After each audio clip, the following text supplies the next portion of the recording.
Salam Sobat OJ semua. Korea Utara menguji rudal jarak jauh untuk meningkatkan tekanan. Meskipun tantangan ekonomi, Korea Utara yang di bawah kekuasaan rezim Kim Jong-un bertekad akan terus memajukan kemampuan misilnya. Korea Selatan memandang ini adalah ancaman besar.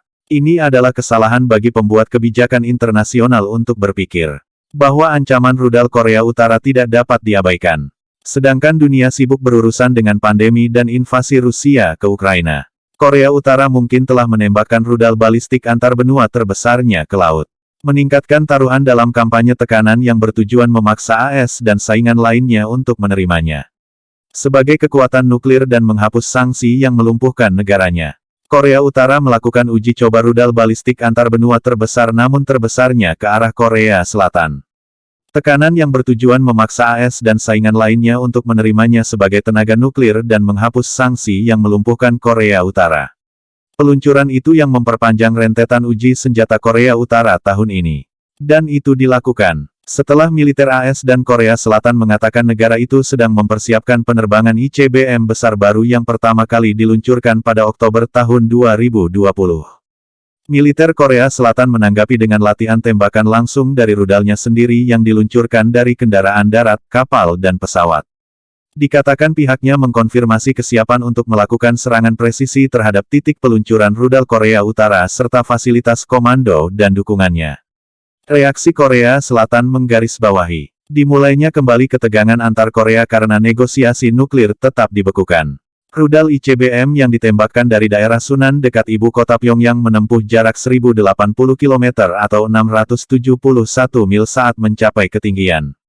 Hal ini menunjukkan rudal ditembakkan pada sudut yang lebih tinggi dari biasanya untuk menghindari mencapai perairan teritorial Jepang.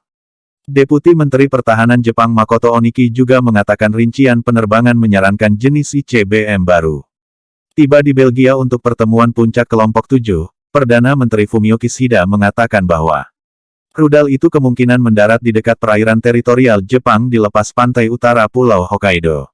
Ini kecerobohan yang fatal, kami dengan tegas mengutuk tindakan itu, kata Kishida. Kepala Sekretaris Kabinet Tokyo Hirokazu Matsuno mengatakan rudal itu terbang selama 71 menit. Jepang mungkin mencari puing-puing di dalam zona ekonomi eksklusifnya untuk menganalisis teknologi senjata Korea Utara. Penjaga pantai Jepang mengeluarkan peringatan kepada kapal-kapal di perairan terdekat. Tetapi tidak ada laporan segera mengenai kerusakan kapal atau pesawat.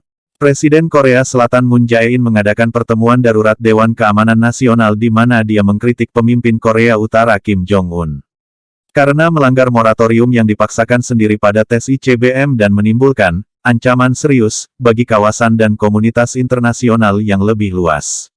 Moon menginstruksikan para pejabat untuk mengejar semua tindakan tanggapan yang mungkin, berdasarkan aliansinya dengan AS dan kerjasama dengan mitra internasional lainnya. Amerika Serikat mengecam keras peluncuran Korea Utara itu, menyebutnya sebagai pelanggaran berani terhadap resolusi Dewan Keamanan PBB yang berisiko mengganggu stabilitas keamanan kawasan. Terakhir Korea Utara menguji ICBM pada November tahun 2017, ketika senjata terbarunya terbang sekitar 1000 km atau 600 mil. Itu selama sekitar 50 menit pada ketinggian maksimum 4000 km atau 2400 mil. Pembicaraan denuklirisasi dengan AS telah terhenti sejak 2019. Ketika AS menolak permintaan Korea Utara untuk pembebasan besar-besaran sanksi yang dipimpin AS, dengan imbalan penyerahan sebagian kemampuan nuklirnya.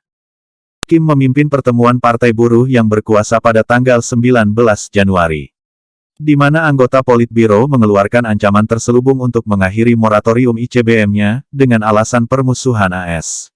11 hari kemudian, Korea Utara melakukan uji coba pertama rudal jarak menengah sejak 2017 yang menandakan dimulainya kembali uji coba senjata utama. Militer Korea Selatan juga mendeteksi tanda-tanda bahwa Korea Utara mungkin memulihkan beberapa terowongan di tempat uji coba nuklirnya yang diledakkan pada Mei tahun 2018, beberapa minggu sebelum pertemuan pertama Kim dengan Trump. Militer Korea juga tidak mengatakan apakah mereka yakin Korea Utara sedang memulihkan kemampuan untuk melanjutkan uji coba nuklir.